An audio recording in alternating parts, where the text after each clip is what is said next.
وحيكم بتحية الإسلام الخالدة تحية السلام بالسلام تحية أهل الجنة السلام عليكم ورحمة الله وبركاته.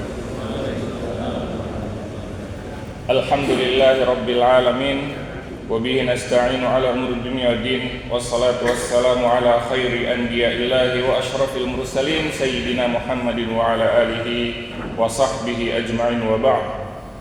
اللهم لا علم لنا إلا ما علمتنا إنك أنت العليم الحكيم. ربنا زدنا علما وارزقنا فهما.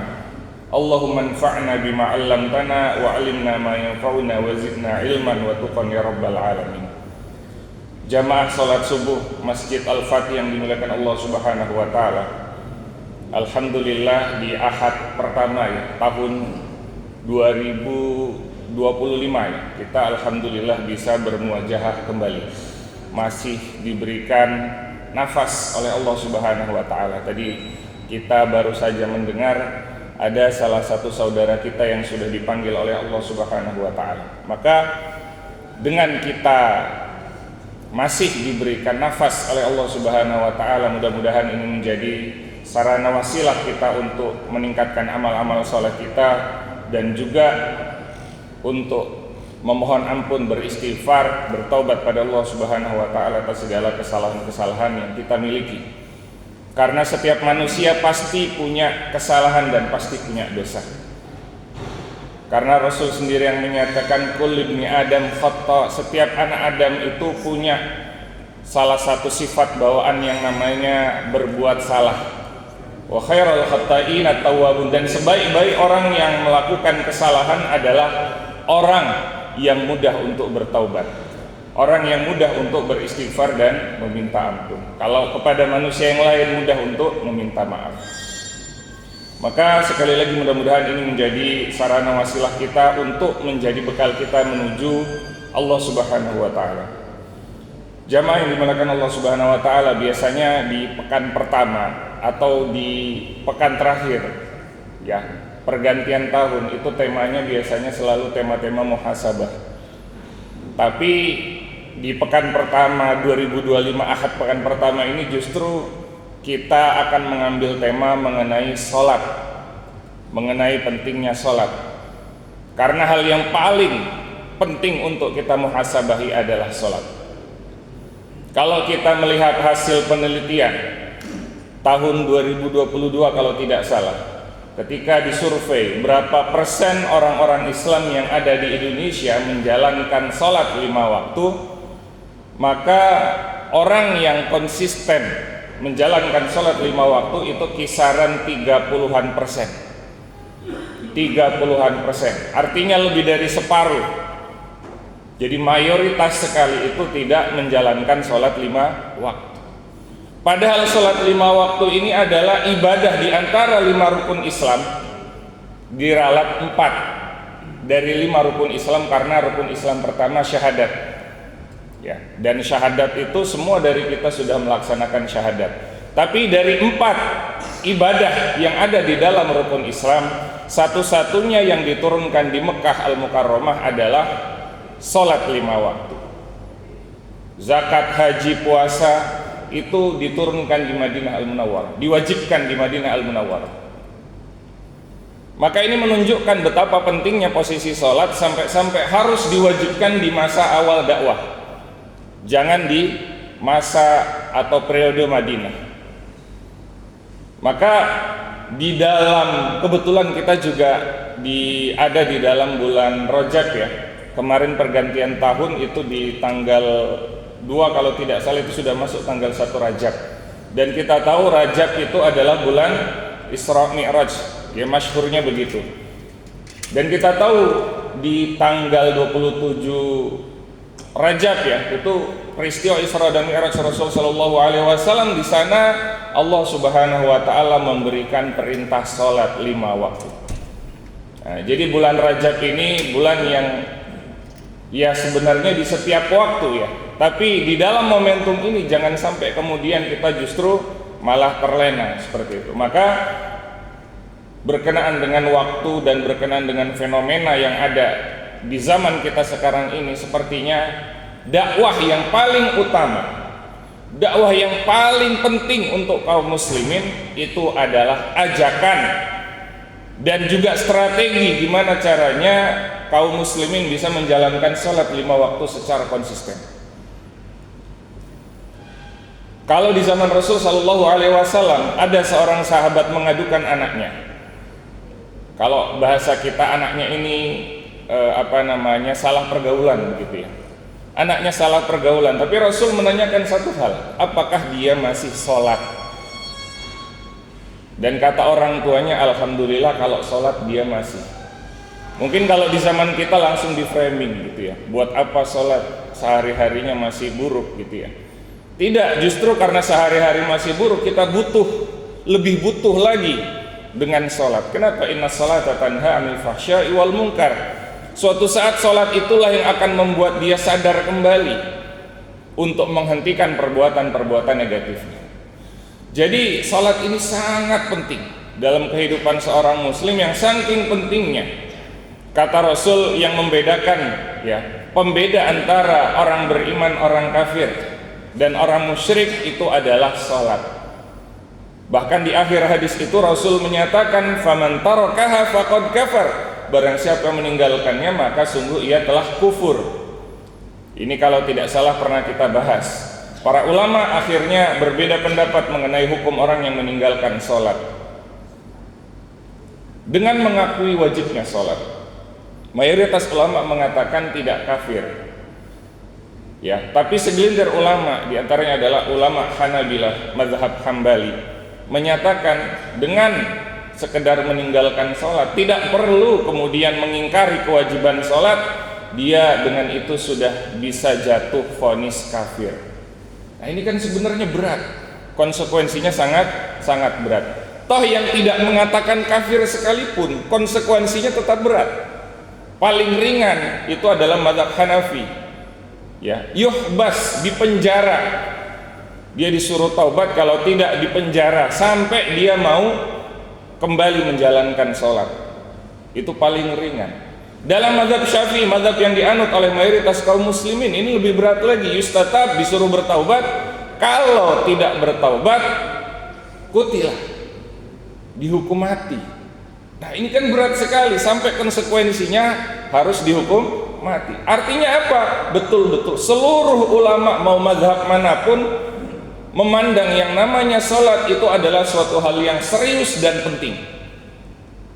Karena itu konsekuensi meninggalkannya itu juga dibuat sekeras-kerasnya. Ya tentu keras di sini masih dalam koridor-koridor dalil ya. Tidak semau-maunya menerapkan sanksi atau hukuman seperti itu. Nah itu tadi, jadi pentingnya sholat 5 waktu. Karena itu kemudian ini merupakan salah satu hal yang penting untuk kita bahas kembali. Mungkin kita sudah konsisten begitu ya, tapi konsisten kita itu sudah seperti apa? Apakah sudah menjalankannya dengan sebaik-baiknya? Ya, dengan segala syarat-syaratnya, memahami rukun-rukunnya begitu ya. Kemudian menjalankan sunnah-sunnahnya dan seterusnya dan seterusnya. Maka insya Allah pada kesempatan subuh hari ini ya, kita akan membahas surat Al-Baqarah ayat 238. Ini satu ayat dan ayatnya pendek ya. Satu ayat dan ayatnya pendek, tapi lumayan sekali ini yang dituliskan oleh Al-Imam Al-Qurtubi dalam tafsir beliau ya, ketika membahas mengenai ayat ini. A'udzubillahi minasyaitonirrajim. Hafizu, jagalah oleh kalian. Perintahnya hafizu bukan ihfazu. Ya. Apa bedanya? Ihfaz jagalah, hafiz juga jagalah. Bedanya, ihfaz itu jaga biasa saja, tapi hafizu itu menjaga dengan sebenar-benarnya dan sebaik-baiknya, menjalankan segala rukun-rukunnya. Tadi seperti kita bahas di awal. Jadi perintah Allah adalah hafizu. Nah ini sama seperti wa aqimus shalah, bukan wa'addus shalah, dirikan salat, bukan tunaikan salat. Jadi ketika berbicara tentang salat, Allah Subhanahu wa taala menyatakan bahwa kita tidak hanya diperintahkan menjalankan, melakukan, tapi kita diperintahkan betul-betul memperhatikan dan juga menjalankan segala ya syarat-syarat, rukun-rukun, sunnah-sunnah yang ada dalam salat. Ya, wal ayah amrun bil muhafadzati ala iqamatis salawat. Ya, fi awqatiha, dan di antara bentuk penjagaan hafizu, dari kata hafizu adalah kita menjalankan salat itu sesuai dengan waktu-waktunya. Maksudnya bagaimana? Yaitu kita tidak menunda sampai mendekati akhir waktu. Ya. Jadi perintah Allah Subhanahu wa taala itu bukan hanya menjalankan tapi juga tidak menunda di akhir waktu. Itu salah satu konsekuensi dari perintah hafizu. Bi jami'i syurutiha, dengan segala persyaratan-persyaratan yang ada dalam salat. Dan ini hukumnya wajib. Belajar fikih itu hukumnya fardu kifayah. Tapi memahami dengan baik hal-hal yang berkaitan dengan sholat, utamanya yang berkaitan dengan rukun, itu hukumnya wajib fardu ain atas setiap muslim. Kenapa? Mala yatimul wajibu illa bihi fahuwa wajibun. Karena kalau kita tidak memahami hal-hal itu, maka kita tidak bisa menjalankan sholat dengan syurutiha tadi, dengan syarat-syaratnya, dengan rukun-rukunnya ya. Maka wajib hukumnya kita untuk betul-betul mempelajari dan memahami hal-hal yang berkaitan dengan syarat-syarat dan rukun-rukun sholat ya. Hafizu ala salawat ya, jagalah sholat-sholat. Apa yang dimaksud dengan sholat-sholat? Ya, para ulama nanti ada perbedaan pendapat. Wassalatil wusta, dan selain menjaga sholat-sholat itu, Allah menegaskan lagi untuk menjaga salat wusta. Apa makna kata wusta dalam surat Al-Baqarah awal juz 2? Allah Subhanahu wa taala nyatakan, wa kadzalika ja'alnakum ummatan wasata. Demikianlah kami jadikan kalian umat yang pertengahan. Wasata itu bisa bermakna pertengahan, moderat ya. Makanya kalau di pertandingan-pertandingan ya, yang menjadi penengah dalam pertandingan kita sebut wasit. Itu dari bahasa Arab, penengah begitu ya. Nah, jadi wasato salah satu maknanya adalah tadi pertengahan. Bisa juga bermakna a'daluha, yang paling memiliki semangat keadilan. Itu adalah makna kata dari wusta ya. Wasatu syai' khairuhu wa a'daluhu. Pertengahan sesuatu itu adalah yang terbaik dan yang paling seimbang, paling adil gitu ya. Nah, itu yang dimaksud dengan wusta. Artinya ini adalah sholat yang terbaik. Apa yang sholat yang terbaik itu? Nah, ini kemudian di sini para ulama itu berbeda pendapat, bahkan disebutkan oleh Imam Al-Qurtubi menjadi 10 pendapat. Kita bayangkan, untuk menjelaskan makna sholat wusta, sholat pertengahan, sholat yang terbaik, itu sampai para ulama berbeda pendapat. Yang pertama menyebutkan bahwa yang dimaksud sholat wusta adalah sholat zuhur.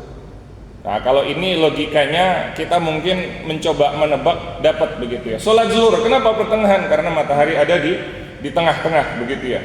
Li'annaha wasatun nahar, karena zuhur itu adalah pertengahan siang. Pertengahan siang. Nah, ini adalah pendapat ya beberapa sahabat seperti misalnya Zaid bin Thabit, Abu Sa'id Al-Khudri, Abdullah bin Umar, dan Aisyah radhiyallahu taala anhum ajma'in. Ya. Kemudian li'annaha kanat taji'u ba'dal hajr, karena waktu salat ini datang ya, itu adalah di waktu tengah hari yang sangat panas. Wahum qad nafathum a'maluhum fi amwalihim. Jadi di mana orang-orang itu sedang sibuk-sibuknya untuk bekerja. Jadi sudah mungkin dalam tanda kutip dilupakan akhiratnya oleh sebab dunianya. Maka di saat itu Allah Subhanahu wa taala memberikan penekanan jangan sampai betul-betul melupakan akhirat. Ya. Maka pada saat itu disebutlah sebagai salat wusta, salat zuhur. Pendapat kedua mengatakan bahwa salat wusta adalah salat asar.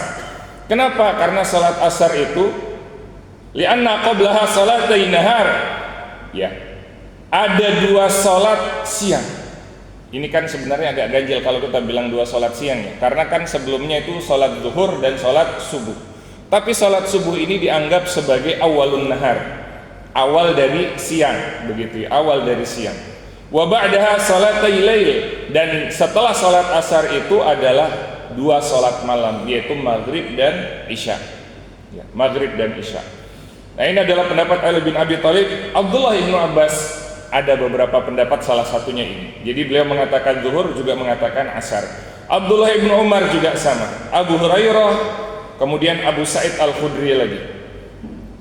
Nah, kemudian diantara juga adalah Al-Imam Abu Hanifah dan Al-Imam Asy-Syafi'i radhiyallahu taala anhu. Kenapa? Karena di sini ada hadis as-salatul wusta salatul asri. Salat wusta itu adalah salat asar. Ini hadis diriwayatkan oleh Al-Imam At-Tirmidzi dan statusnya sahih. Ada dalam Sahih Muslim juga. Gitu ya. Jadi ada teksnya. Kalau ada teks, kenapa terjadi perbedaan pendapat? Nah ini. Kadang-kadang ketika ada satu teks, kita merasa pendapat kita ini ada teks dalil hadisnya misalnya. Kemudian kita anggap ini pendapat yang benar, pendapat yang lain salah. Lantas kemudian, mohon maaf misalnya menyesatkan pendapat yang dianggap tidak ada dasar hadisnya. Padahal ya, di sini disebutkan oleh Al-Imam Al-Qurtubi ada 10 pendapat, salah satunya ada teks hadisnya. Kenapa masih ada 9 pendapat yang lain? Kan itu pertanyaannya. Nah, kenapa? Karena banyak sekali kemudian yang bisa menyebabkan terjadinya perbedaan pendapat itu, seperti misalnya perbedaan mengenai status hadisnya. Yang kedua, perbedaan mengenai pemaknaan terhadap hadisnya. Itulah yang kemudian menyebabkan banyak terjadinya perbedaan pendapat. Pendapat ketiga mengatakan annahal maghrib, bahwa salat wusta itu adalah salat maghrib. Jadi dari zuhur, asar, maghrib, nanti isya, kemudian subuh lagi, begitu ya. Nah, ini adalah pendapat Qubais bin Du'aib, annaha mutawassitatun fi adadi rakaat, karena salat maghrib itu pertengahan di dalam jumlah rakaatnya. Kan jumlah rakaat salat 5 waktu itu 2, 3, dan 4. 2 salat subuh, 4 itu salat zuhur, asar, dan isya, maka pertengahannya adalah 3, yaitu salat maghrib. Ya, wala tuksar fis safar, dan ia tidak bisa dikosor pada saat perjalanan. Masa mau dikosor jadi 1,5, kan bingung begitu ya, nggak bisa. Kemudian pendapat keempat mengatakan salatul isya, bahwa salat wusta, salat terbaik adalah salat isya. Kenapa? Nah, nanti hubungannya dengan salat subuh juga. Salah satu sebabnya adalah li'annaha baina salatain la tuksaran, karena salat isya ini ada di antara 2 salat yang nggak bisa dikosor, yaitu salat maghrib dan salat subuh. Pendapat kelima mengatakan annahas subuh, bahwa salat wusta adalah salat subuh, li'anna qablaha salatai lail, karena sebelum salat subuh itu 2 salat malam. Ya, yujaru fihima, di mana di salat malam itu dikeraskan bacaannya. Wa ba'daha salatai nahar, dan setelah salat subuh itu 2 salat siang yang disirkan bacaannya. Nah, ini hampir mirip dengan yang maghrib tadi. Ini sama pendapat Ali bin Abi Thalib, Abdullah bin Abbas. Kita bayangkan sahabat, ada teks tapi masih mengungkapkan pendapat yang lain. Masa mau kita bilang sahabat nggak mengikuti Rasul? Nah, ini sebagai satu contoh, begitu. Wa ilaihi mailu Syafi'i, dan Imam Syafi'i ini pendapat di antara 2 pendapat ini adalah pendapat yang paling dicondongkan dalam mazhab Syafi'i, yaitu salat subuh. Was sahih an Ali annahal asr. Nah, tapi pendapat yang sahih dari Ali bahwa salat wusta adalah salat asar. Memang mayoritas dari ulama-ulama asari itu artinya yang berpegang teguh pada teks itu adalah salat asar. Dasarnya adalah hadis tadi, gitu ya. Tapi kemudian untuk pendapat-pendapat lain itu terpecah menjadi tadi ya 9 pendapat lainnya, seperti itu. Kemudian waqumu lillahi qanitin, itu tadi ada 10 pendapat. Salah satu dasar yang kelima, mohon maaf, ya, salat subuh. Kenapa? Karena di dalam ayat ini ada perintah waqumu lillahi qanitin, dan berdirilah kalian menghadap Allah, ya, qanitin. Nah, ini nanti akan banyak juga ini perbedaan pendapat mengenai maknanya. Salah satu makna qanitin itu banyak maknanya, bisa berarti diam, bisa berarti berdiri, dan bisa juga berarti kunut. Kunut. Jadi kalau dibilang kunut, memperdebatkan masalah hadisnya, mazhab Syafi'i itu salah satunya menggunakan ayat ini. Jadi bukan cuma hadis, mereka menggunakan ayat. Nah, ini kan kata qanitin ini kalau dalam bahasa Arab itu namanya mushtarak. Mushtarak itu satu kata, tapi bisa memiliki banyak sekali makna. Nah, salah satu makna dari qanitin itu adalah kunut. Karena dalam ayatnya waqumu lillahi qanitin, dan berdirilah kalian, ya, dalam keadaan kunut. Maka artinya ini salat subuh. Nah, ini pendapat yang paling dipegang dalam mazhab Syafi'i. Wala salata maktubata fiha kunut illa subuh. Tidak ada salat wajib, ya, selain kunut nazilah yang kemudian diriwayatkan adanya kunut, kecuali salat subuh. Ya, ini kemudian dijadikan dasar dalam mazhab Syafi'i untuk mengatakan bahwa salat wusta adalah salat subuh. Nah, di sini qala Abu Raja berkata, "Shallabina Ibnu Abbas." Ibnu Abbas salat bersama kami salatul ghada. Salat subuh bil Basrah, di Basrah pada saat itu.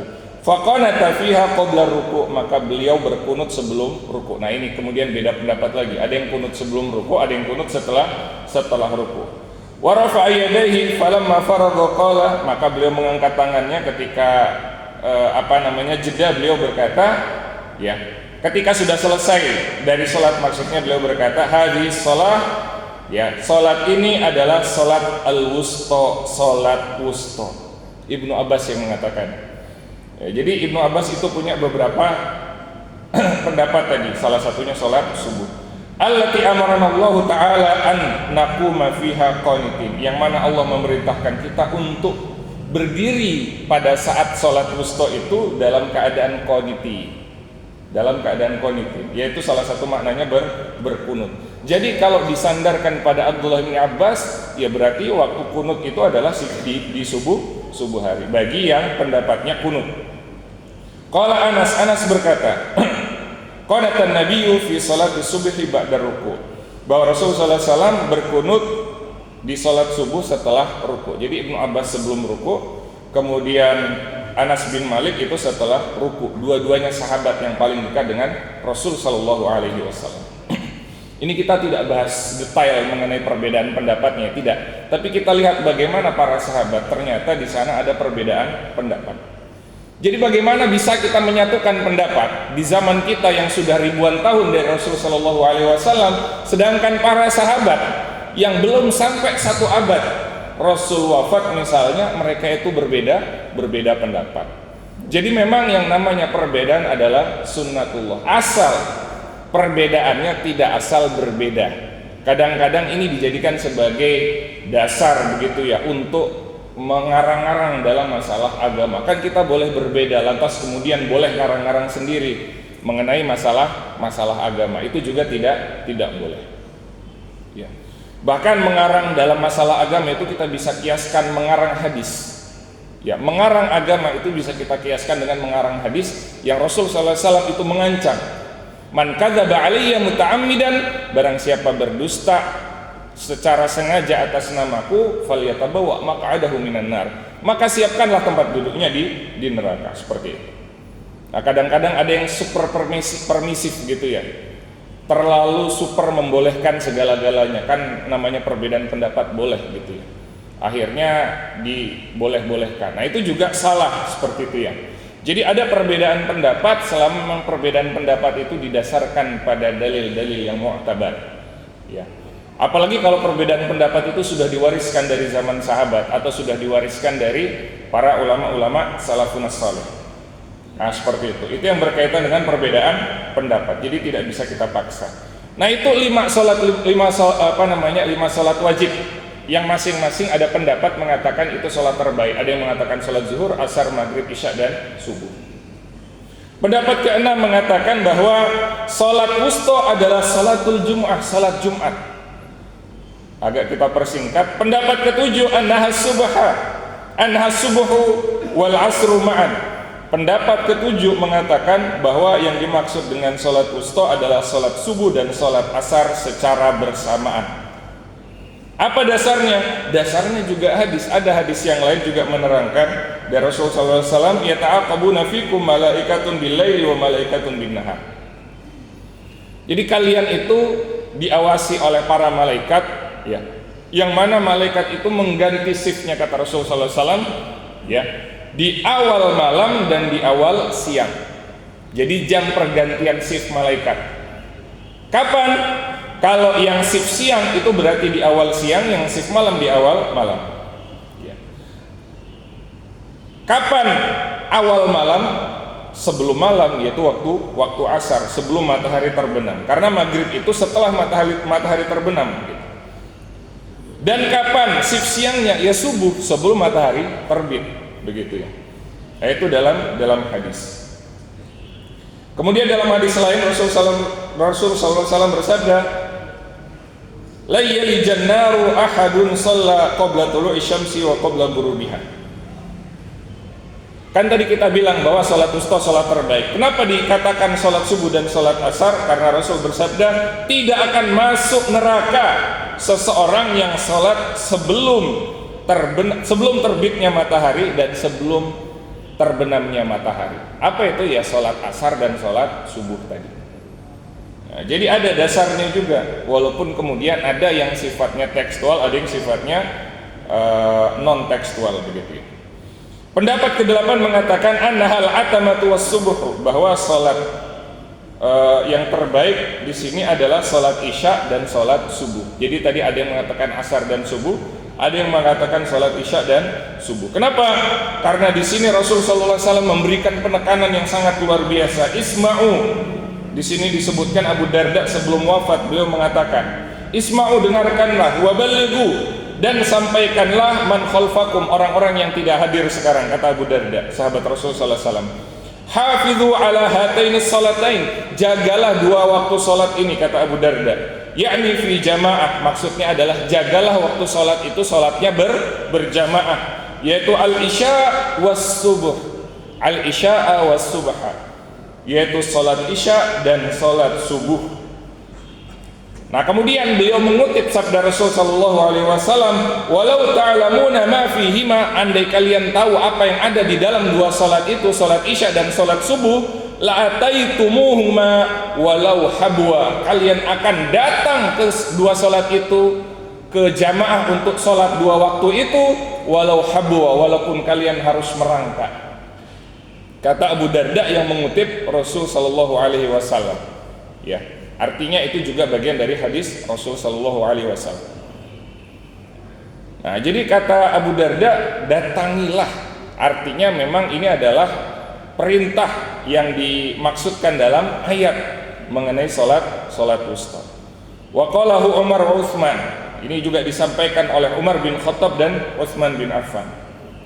Wa ra'al a'immatu an Rasulillah sallallahu alaihi wasallam annahu qala. Nah, ini penegasan yang tadi, bahwa para imam-imam hadis meriwayatkan dari Rasulullah SAW, beliau bersabda, walau ya'lamuna ma fil atamati was subhi, andai manusia itu tahu apa yang terdapat di sholat isya dan sholat subuh, la tauhuma, maka mereka akan mendatanginya. Artinya yang dimaksud di sini adalah sholat dalam keadaan berjamaah. Karena kalau sholatnya sendirian tidak perlu mendatangi, cukup melaksanakan begitu. La tauhuma walau habwa, mereka akan mendatanginya walaupun dalam keadaan merangkak. Wa qala, dan beliau bersabda, innahuma asyaddus sholati 'alal munafiqin. Dan dua sholat isya dan sholat subuh itu adalah sholat yang paling berat bagi seorang yang munafik. Maka dua sholat ini adalah sholat yang paling dahsyat dalam mencuci hati kita. Supaya apa? Supaya dijauhkan dari sifat-sifat munafik. Ya bukan berarti kemudian kita tinggalkan yang lain. Tapi kalau waktu sholat yang berat saja, sholat isya dan sholat subuh, itu kita bisa laksanakan dalam berjamaah, bagaimana dengan sholat-sholat yang lain seperti itu. Makanya kata Rasulullah SAW itu mengasah kita untuk dijauhkan dari sifat-sifat nifak, karena orang-orang munafik itu paling berat untuk melaksanakan sholat subuh dan sholat isya. Wa ju'ila al-musalli subhi, dan dijadikan bagi orang-orang yang sholat subuh fi jama'atin, dalam keadaan berjamaah, ya, qiyama lailatin, dihitung sebagai sholat satu malam, wal atamah nisfa laila, dan sholat isya berjamaah dihitung setengah malam, sholat malam setengah malam full begitu. Dzakarahu Malik mauqufan, disebutkan dari Malik, ya, secara mauquf ala Utsman, dari sahabat Utsman bin Affan, wa rafa'ahu Muslim, dan hadis ini dirafa'kan oleh al-Imam Muslim. Man syahidal isya'a fi jama'atin kana lahu qiyama nisfi lailatin, barang siapa yang mendatangi salat isya secara berjamaah maka dihitung baginya salat setengah malam, salat malam setengah malam.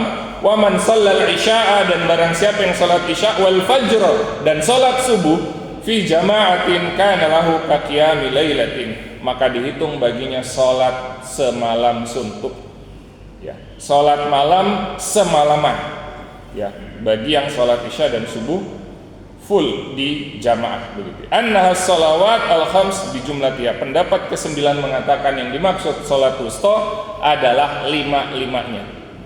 Maka perintah pertama, jagalah salat-salat, maksudnya umum, mau salat wajib mau salat sunnah kita diperintahkan menjaga.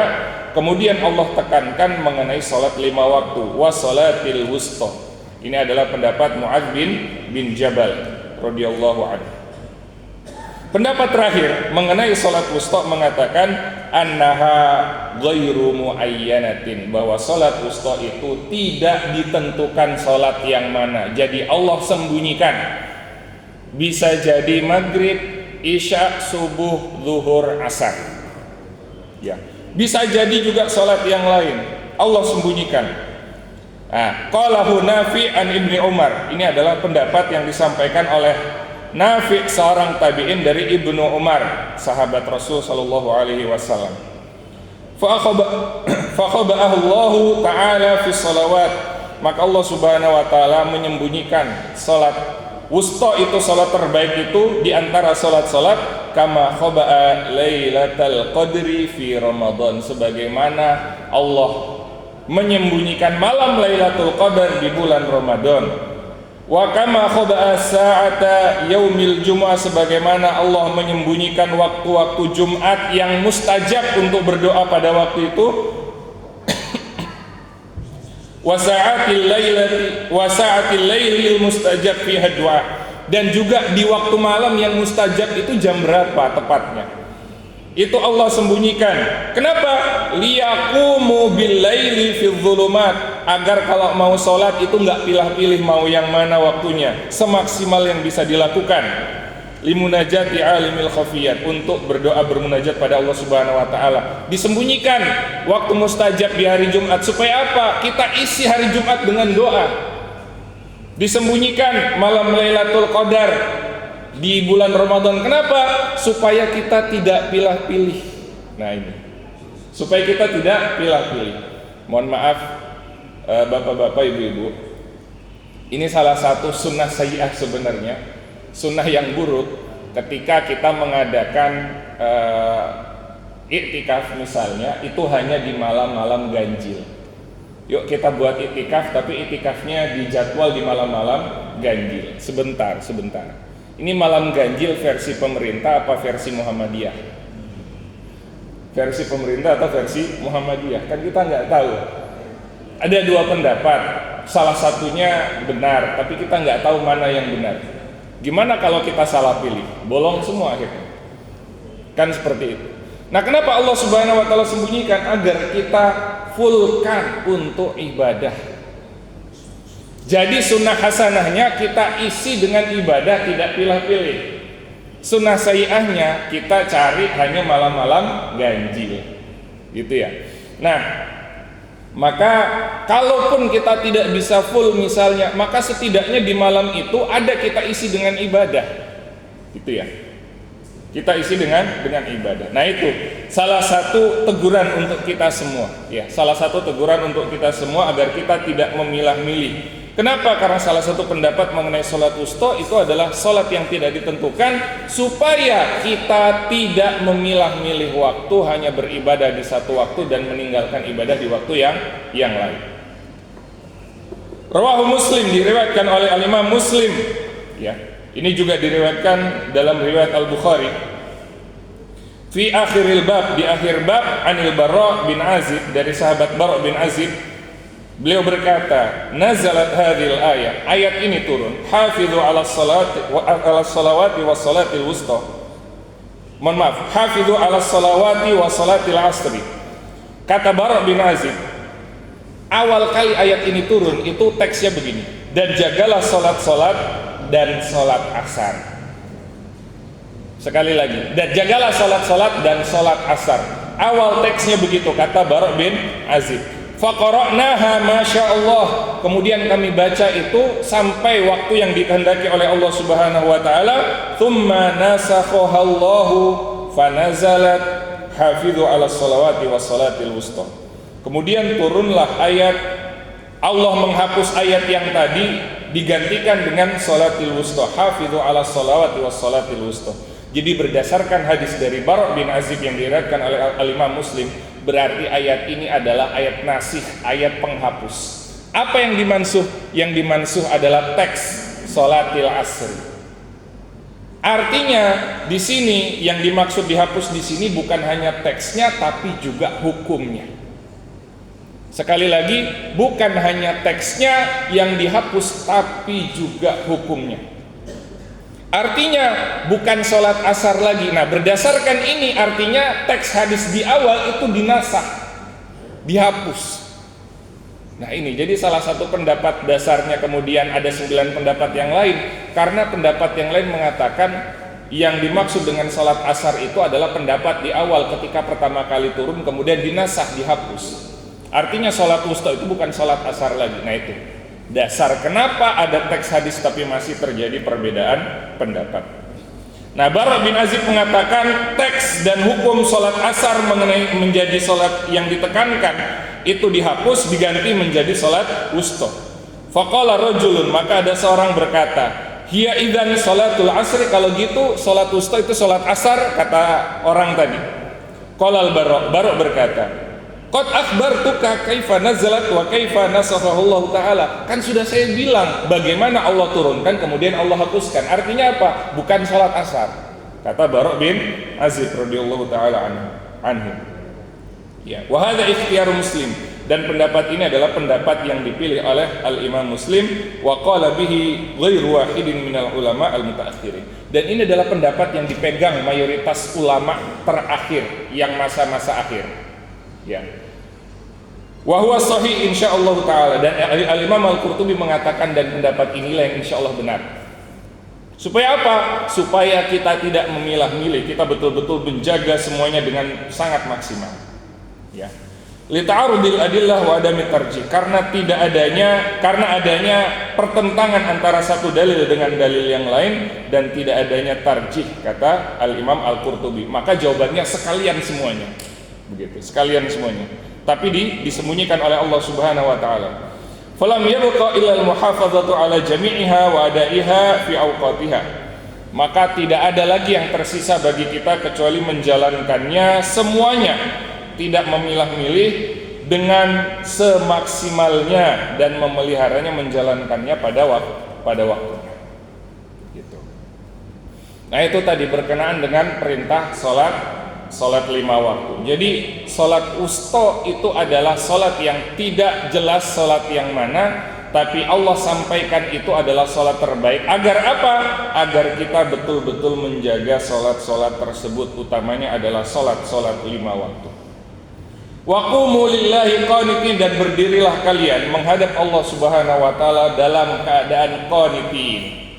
Nah, ini kita jelaskan apa makna qanitin. Asy-Sya'bi mengatakan qanitin maknanya ta'i'in, dalam keadaan tunduk patuh pada Allah Subhanahu wa taala. Ini salah satu makna dari qanitin. Qalahu Jabir ibn Zaid wa Atha wa Sa'id bin Jubair. Wa qala Dhahak berkata, ya, kullu kunut fil Qur'an fa innama ya'ni bihi ta'ah. Setiap kata kunut dalam Al-Qur'an maknanya adalah taat.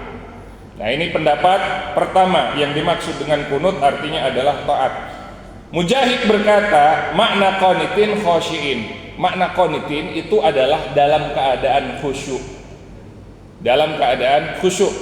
Artinya perintah dari Allah Subhanahu wa taala untuk kita adalah salat dalam keadaan khusyuk. Jadi khusyuk itu adalah suatu keharusan. Dalam surat Al-Mu'minun juga kita hafal, qad aflahal mu'minun alladzina hum fi salatihim khashi'un. Beruntung orang-orang mukmin, orang-orang beriman. Cirinya apa? Orang-orang yang salat dia dalam keadaan khusyuk. Jangan sampai misalnya ada pengecualian kondisi-kondisi tertentu. Sahabat misalnya Umar bin Khattab, ini saya pernah dengar. Umar bin Khattab ketika selesai salat kemudian dalam keadaan perang mengatakan, ini saya punya ide. Artinya apa? Ketika dalam keadaan sholat, beliau itu berarti nggak khusyuk karena memikirkan strategi. Jadi setelah sholat, strategi itu disampaikan. Nah, ini dijadikan sholat. Kalau gitu khusyuk itu bukan suatu keharusan. Siapa yang bilang? Itu bukan dalil. Bisa jadi Umar bin Khattab kan lagi khilaf, namanya manusia ya. Khilaf standar sahabat kan beda sama kita. Bagi beliau itu sudah khilaf, gitu ya. Kalau kita biasa gitu ya, sholat lagi nggak fokus itu biasa. Tapi kalau sahabat, karena memang kondisinya, yang kedua, kondisinya bisa jadi darurat, pengecualian. Jangan kemudian hal itu, kejadian itu dijadikan sebagai dalil seperti itu. Nah, yang namanya khusyuk itu adalah suatu keharusan. Karena salah satu makna qanitin adalah khusyuk. Wal kunut makna ketiga itu tulur ruku' wal khusyuk. Jadi rukuknya itu panjang dan kembali ditekankan khusyuk lagi. Waqdul basar wa khifdul janah, dan juga menundukkan pandangan, kecuali dalam mazhab Maliki. Mazhab Maliki itu tidak melihat tempat sujud tapi melihat ke depan, mengikuti teks ayat. Karena disuruh hadapkanlah wajahmu. Ya udah, wajah hadap ke depan. Dalam mazhab Maliki begitu ya. Tapi kalau dalam mazhab lain tunduk. Ar-Rabi' mengatakan al-qunut tulul qiyam. Beliau mengatakan bahwa yang namanya kunut itu adalah berdiri yang panjang. Jadi tadi ada yang mengatakan dalam keadaan patuh, yang kedua dalam keadaan khusyuk, yang ketiga dalam keadaan panjang rukuknya, yang keempat panjang berdirinya. Panjang berdirinya. Kenapa? Karena sebaik-baik tempat untuk membaca Al-Quran adalah pada saat sholat. Kapan? Ya pada saat berdiri itu ya, pada saat berdiri. Nah, ini disampaikan oleh Al-Imam An-Nawawi, waktu terbaik membaca Al-Quran adalah di waktu sholat ya. Waktu dan tempat terbaik itu adalah itu. Disampaikan oleh Al-Imam An-Nawawi dalam At-Tibyan fi Adabi Hamalatil Quran. Kemudian pendapat kelima disampaikan oleh Ibnu Abbas. Qanitin maknanya da'in, dalam keadaan berdoa atau berkunut. Nah, ini dasarnya sandarannya kepada sahabat radhiyallahu anhu dari Ibnu Abbas. As-Suddi mengatakan qanitin makna keenam sakitin, dalam keadaan diam. Dalam keadaan diam. Daliluhu annal ayah nazalat fil man'i minal kalami fi salati wa kana dzalika mubahan fi sadril Islam. Dalilnya bahwa ayat ini sebenarnya turun untuk melarang orang-orang berbicara dalam sholat. Kenapa? Dulu di awal sholat ngobrol dalam sholat itu biasa.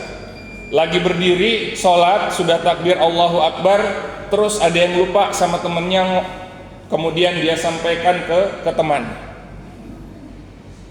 Tadi kamu waktu berangkat misalnya ya.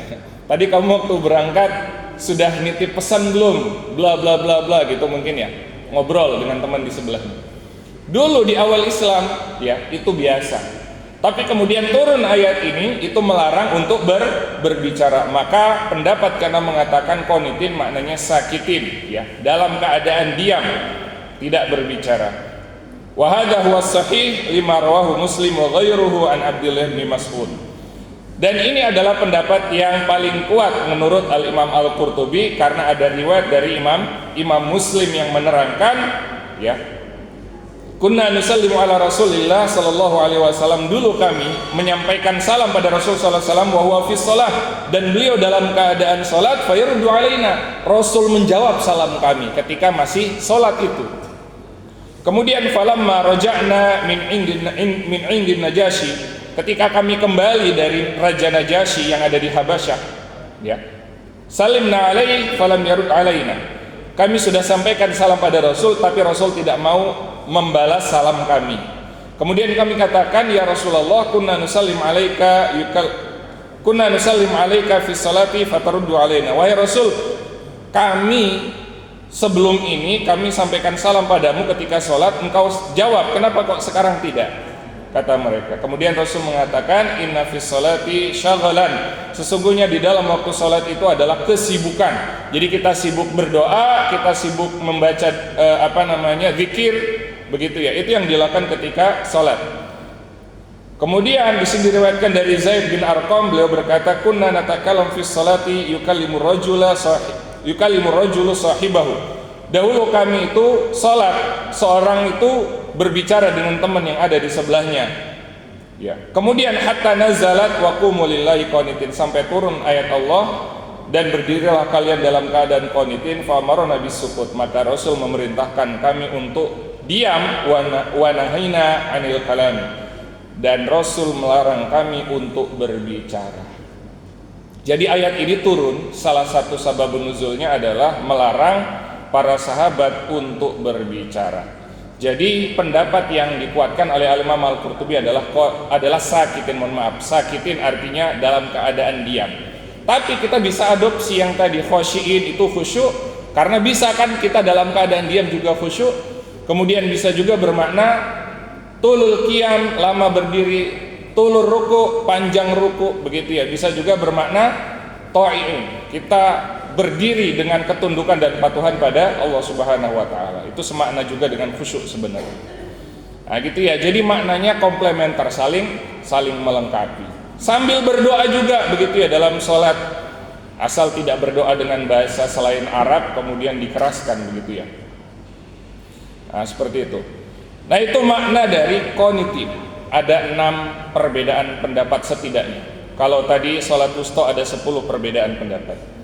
Dan di sini karena sebab ayat ini turunnya melarang orang untuk berbicara pada saat sholat, maka ajma'al muslimun, kaum muslimin telah berijma', bersepakat, idza kana al-musalli ya'lamu annahu fi sholatin, ketika seseorang itu dalam keadaan sholat, dia sadar dia lagi sholat, gitu ya. Kemudian dia berbicara, maka annahu yufsidu sholat, annahu yufsidu as-sholata, maka bicaranya itu membuat sholatnya batal. Ini bukan suatu hal yang asing lagi bagi kita. Kita sudah paham, gitu ya. Itu ijma'. Ikhtalafu fil kalami sahyan, bagaimana dengan orang yang lupa, gitu ya. Saking gak khusyuknya sampai lupa dia lagi sholat, gitu ya. Akhirnya dia berbicara pada saat itu. Fadhahaba Malik wa Syafi'i, maka mazhab Malik dan Asy-Syafi'i mengatakan tidak batal. Ya, tidak batal kalau dalam keadaan lupa. Tapi mazhab Hanafi mengatakan tetap batal, apapun keadaannya, kalau dia berbicara tetap batal. Wajma'atil ummatu ala annal qiyama fi salatil fardhi wajibun, dan ini juga menjadi dalil bahwa berdiri pada saat salat wajib hukumnya salat 5 waktu ya, hukumnya adalah rukun. Ya. Rukun. Kalau ditinggalkan maka tidak sah, kecuali bagi yang memang memiliki uzur, begitu ya. Nah, itu pembahasan kita mengenai perintah menjaga salat, ya, perintah menjaga salat dan pentingnya salat dalam kehidupan seorang muslim. Jadi bukan alat untuk mencitrakan seolah-olah kita saleh, tidak, tapi untuk mencuci diri kita. Sehingga setiap kesalahan-kesalahan yang kita lakukan itu ada alat pengoreksinya, begitu ya. Ada alat ukurnya yang kemudian membuat kita tetap bisa on the track, begitu ya. Menjaga diri dari hal-hal yang dilarang, diharamkan oleh Allah Subhanahu wa taala. Wallahu taala alamu bissawab. Jika ada yang ingin ditanyakan, kami persilahkan.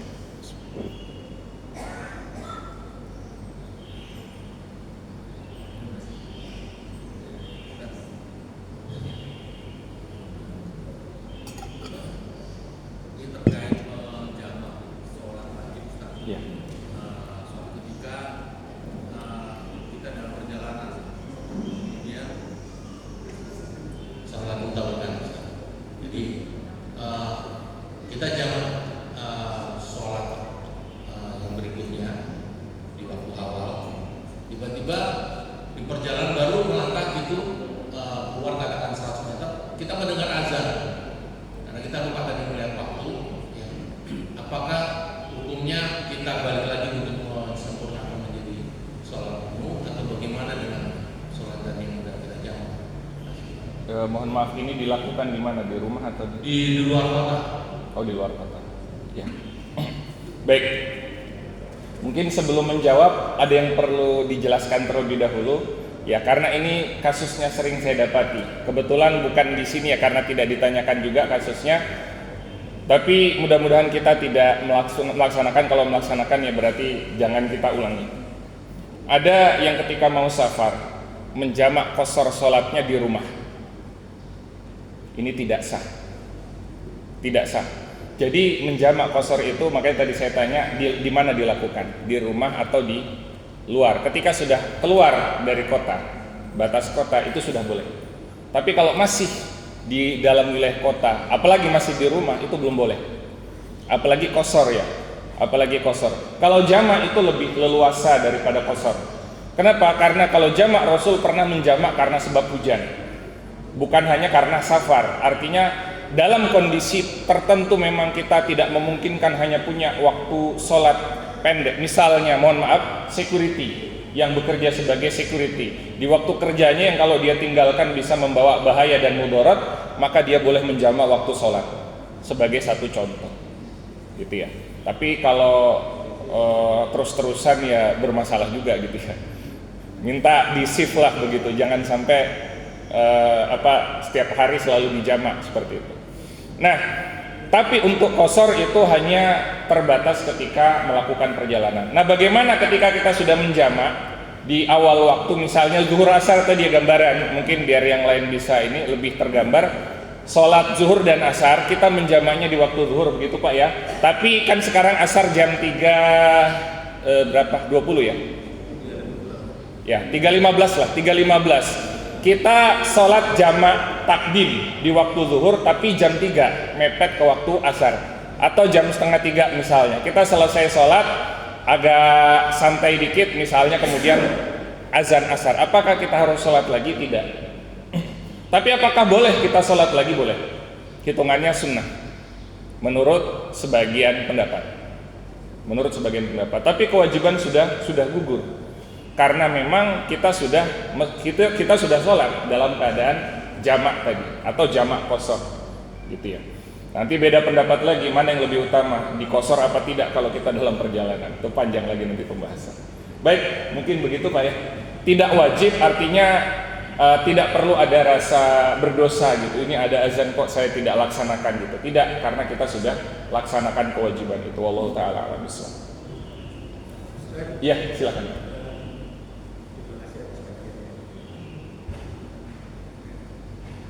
Nanti mungkin yang ketiga tadi Pak sih. Ya. Ada 2 pertanyaan Ustaz. Yang pertama, jika kita di suatu tempat ada 2 masjid, yang satu masjidnya cukup banyak jamaah, yang satu masjidnya sangat sedikit jamaah. Kewajiban kita kalau sholat lebih baik ke mana? Ke masjid yang banyak jamaahnya atau ke masjid yang tidak ada jamaahnya? Itu pertanyaan saya yang pertama. Pertanyaan saya yang kedua berkaitan dengan sholat asar. Ada suatu kejadian di mana saya tiba-tiba stuck di jalan, pulang kerja stuck di jalan, sudah mau habis waktu asar. Di jalan tol ada kecelakaan. Karena saya anggap itu keadaan darurat, saya sholat sambil membawa kendaraan. Apakah itu memang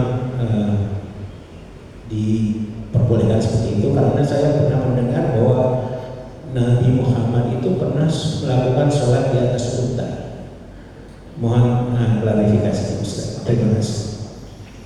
Jadi yang pertama tadi berkaitan dengan mana yang lebih utama masjid yang kita datangi. Mungkin perlu kita clearkan dulu, ini di satu tempat ini tempat apa? Apakah dia bersebelahan masjidnya atau di suatu RT atau seperti apa? Masjidnya berdekatan di suatu lokasi, katakanlah misalnya di Villa Nusa Ada dua masjid. Villa Nusa ini Villa 3 ini ada dua masjid gitu ya. Kan agak luas ya. Memang yang paling utama adalah yang kita datangi yang paling jauh. Kalau bicara pahala. Tapi yang paling utama masjid. Ini dari sisi masjidnya yang paling utama untuk kita datangi adalah yang yang paling banyak. Karena gradasi sholat di rumah kemudian sholat berjamaah itu bedanya 27 derajat. Bedanya apa? Jumlah orangnya. Jadi semakin banyak itu semakin baik. Kenapa? Karena salah satu maksud dari jamaah adalah syiar, dan syiar itu bisa terpenuhi kalau banyak yang datang. Jadi lebih utama ke yang rame. Nah, karena bicara masalah syiar. Makanya dalam pendapat yang dipegang oleh masyarakat Indonesia, sholat jamaah itu hukumnya fardu kifayah. Kenapa fardu kifayah? Kalau tidak ada yang melaksanakan jamaah semuanya dosa. Semuanya berdosa. Jadi bukan sunnah, tapi fardu kifayah. Ada juga yang bilang fardu ain. Gitu ya, ada yang bilang fardu ain. Fardu kifayah untuk tapi kita coba ambil yang pertengahan, yaitu fardu kifayah. Maka kalau tidak ada yang melaksanakan berdosa. Kenapa? Karena itu adalah bentuk syiar. Nah, seperti itu. Berkaitan dengan mana yang lebih utama kita datangi, yang lebih ramai. Atau yang punya program lebih ini. Tapi dua-duanya tetap dihitung sebagai 27 pahala karena berjamaah begitu ya. Kemudian yang kedua masalah apa tadi Pak Manman? Salat sambil bawa kendaraan. Baik. Ini harus kita perjelas dulu, kendaraannya dalam keadaan berhenti atau dalam keadaan berjalan. Jalan tol, kan kalau macet jalannya sedikit gitu. Oh iya. Tapi bukan ini ya. Jadi masih sempat melakukan gerakan-gerakan tertentu. Baik, memang sahabat Ibnu Abbas itu pernah sholat di atas keledai, tapi itu sholatnya sholat sunnah. Makanya kemudian para ulama membedakan sholat wajib dan sholat sunnah. Sholat berdiri itu rukun di sholat wajib, tapi bukan sholat sunnah. Di sholat sunnah boleh sambil duduk, tapi pahalanya setengah. Sholat sunnah boleh sambil duduk tapi pahalanya setengah. Maka kalau kita bawa mobil, sholat sunnah itu tidak perlu dipertanyakan. Tapi permasalahannya di awal itu harusnya menghadap kiblat. Karena para sahabat yang sholat di atas kendaraan itu juga sama. Hewan tunggangannya pertama diarahkan dulu ke arah kiblat. Setelah itu hewan itu berjalan, gitu ya. Jadi kalau hewan bisa autopilot, gitu. Saya kurang paham gimana caranya autopilot, tapi yang jelas autopilot, gitu ya. Karena ketika beliau sholat tuh kendaraannya autopilot. Nah, kemudian untuk kondisi dalam keadaan seperti itu, kalau kondisinya sholat wajib memungkinkan kita keluar, maka kita keluar. Stucknya lama. Tidak diperbolehkan sholat dalam keadaan duduk kalau kita mampu berdiri. Itu yang pertama. Kemudian yang kedua, bagaimana waktu sholat sudah mau habis, dan ini bukan sholat yang bisa dijamak. Bukan zuhur ke asar, tapi asar mau ke maghrib. Artinya kalau kita kelewatan statusnya kodok, gitu. Maka kita itu menjalankan dalam keadaan itu, dalam keadaan sebisa kita. Tapi ketika kita sudah sampai, kita tetap mengkodok. Kenapa? Karena rukun-rukunnya tidak terpenuhi. Itu yang pertama. Dalam keadaan yang sebenarnya memungkinkan, tapi dalam kondisinya yang tidak memungkinkan. Kitanya memungkinkan, kondisinya tidak. Kemudian kenapa kita tetap harus melaksanakan di akhir waktu itu? Li hurmatil waktu, untuk menjaga kemuliaan waktu sholat, atau menjaga kesakralitas waktu sholat agar kita tidak mudah untuk melanggar. Seperti itu. Maka tetap kita lakukan di akhir itu. Ini sama seperti kita kalau mau perjalanan lagi ada di bus ya. Kalau waktu siang itu gampang, zuhur dan asar kita bisa jamak. Lagi istirahat di rest area itu jam 12, kita bisa jamak di sana. Tapi kalau berangkat malam, kadang-kadang itu, ini pernah kejadian juga, saya pribadi mau ke Jogja, sampai Jogja itu baru sampai jam 8. Harusnya bisnya itu sampai jam 4, tapi karena satu dan lain hal itu baru sampai jam 8. Akhirnya jam 5 itu mau tidak mau itu akhirnya sholat di bis dalam keadaan duduk gitu ya. Kemudian juga apa namanya, ya pokoknya seperti itu. Ketika sudah turun dari bis itu mengkodok lagi waktu sholat subuh, mengkodok waktu sholat subuh. Nah itu fatwa yang disampaikan dari Darul Iftah Al-Bisriyah seperti itu. Jadi untuk menjaga kemuliaan waktu kita laksanakan sedapatnya, tapi setelah turun kemudian kita laksanakan dengan sempurna seperti itu. Wallahu taala alam bissawab. Baik, terakhir mungkin Pak.